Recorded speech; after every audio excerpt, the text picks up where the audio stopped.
Thank you very much, Cahirlock. And if I might welcome the Minister here today, and Lá Féile Fóric as well. Isn't it amazing to think? I nearly forget that it's going to be St. Patrick's Day next weekend, or next week. I suppose just to speak really to support this bill, Minister, the Personal Insolvency Act and the amendments here.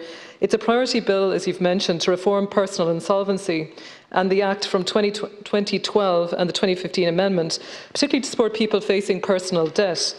And when we talk about personal debt, what we're talking about here, it could be people facing just credit card debt, as well as mortgages.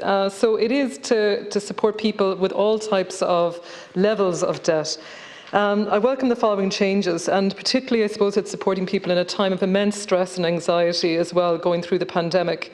The points I suppose that I particularly welcome in the areas in this particular amendment, Minister, are the debt relief notice. I suppose here where you have debts less than 35,000 and you have a low amount of disposable assets, that the asset amount that can be considered is increased from 400 to 1,500. I mean, that's that's phenomenal, and I'd say so many of the support agencies really see that as so important. It allows more people to be eligible to qualify for this debt relief notice, and as I mentioned, this could be for people with debts less than 35,000, so for a lower amount of debt. The option as well is there to apply to court if creditors refuse to accept the arrangement.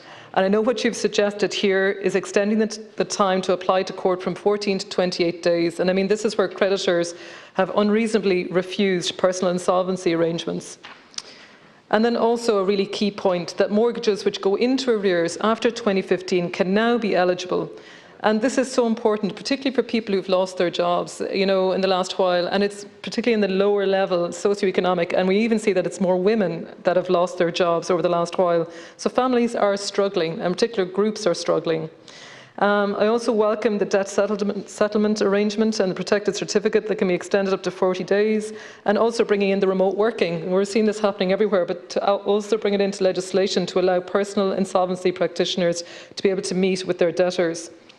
The goal of these sort of personal insolvency measures, Minister, is to protect people. And that's what we need to do. That's what we've been doing with emergency priority legislation over the last number of months, and what I have seen since I've come to the House here. I suppose just one thing I'd like to advise and to remind people is that the Money Advice Bureau that's there is a key support. It's a crucial service. It supports people in managing their budgets. It's free, it's confidential. And I suppose just to note there are 60 offices around Ireland, and that people can call, email, log in and do live chat. There's a lot of supports out there. Don't feel that you're on your own when you're dealing with debt and when you're dealing with difficult circumstances. Please know that there are people to talk to, people where you can get advice, and that it's independent and it's confidential. Thank you very much, Minister, and I very much welcome this amendment.